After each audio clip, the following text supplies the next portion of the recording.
ഇത് സുഗന്ധി ലൂംസിന്റെ ഒരു ഫെയിലിയർ സ്റ്റോറിയാണ്.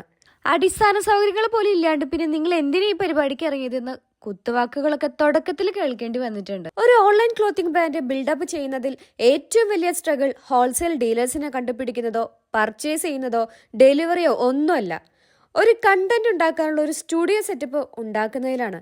കാരണം നമ്മളുടെ കയ്യിൽ ഒരുപാട് സ്റ്റോക്ക് ഉണ്ടായിട്ട് ഒരു കാര്യമില്ല, അത് ആളുകളിലേക്ക് നല്ല രീതിയിൽ വീഡിയോയോ ഫോട്ടോ ഒക്കെ ആയി ഇടുന്നതിലാണ് കാര്യം. സത്യം പറഞ്ഞാൽ പിൻട്രസ്റ്റിലെ പോലെയൊക്കെ ബാക്ക്ഗ്രൗണ്ട് സെറ്റ് ആക്കണമെന്ന് വലിയ ആഗ്രഹമുണ്ട്.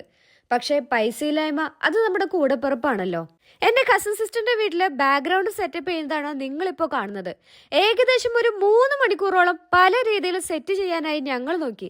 റൂം ഇപ്പോൾ നേരിട്ട് കാണാൻ ലുക്ക് ഉണ്ടെങ്കിലും പക്ഷെ ഞാൻ കൂടെ വന്ന് വീഡിയോ പ്രസന്റ് ചെയ്യുമ്പോൾ അത്ര ലുക്ക് പോരാ. ആദ്യമൊക്കെ വീഡിയോ എടുക്കാൻ റെന്റൽ സ്റ്റുഡിയോയും പിന്നെ കയ്യിലുള്ള സ്റ്റോക്ക് എല്ലാം എടുത്ത് തൃശ്ശൂർ വരെയൊക്കെ പോയി ഷൂട്ട് ചെയ്തിട്ടുണ്ട്. പക്ഷെ എന്നും അത് പോസിബിൾ അല്ലല്ലോ. കയ്യിൽ സ്റ്റോക്ക് ഉണ്ടായിട്ട് അത് മറ്റുള്ളവരെ അറിയിക്കാൻ പറ്റാത്തത് വല്ലാത്തൊരു ട്രോമയാണ്. എന്നെ പോലെ ഓൺലൈൻ ബിസിനസ് ചെയ്യുന്നവർ ചിലരെങ്കിലും ഇതേപോലെ ഒരു ബുദ്ധിമുട്ട് നേരിട്ടിട്ടുണ്ടാകും. ഒടുവിൽ എന്റെ വീട്ടിൽ തന്നെ വീഡിയോ എടുക്കുന്നതിനുള്ള എല്ലാ സെറ്റപ്പും ചെയ്തു. കുറച്ച് സാധനങ്ങൾ ഓൺലൈനായും അല്ലാതെയും പർച്ചേസ് ചെയ്തിട്ടുണ്ട്. പിൻട്രസ്റ്റിലെ പോലെ എസ്തെറ്റിക് ബ്യൂട്ടി ഇല്ലെങ്കിലും നമുക്കിത് ഓക്കെയാണ്.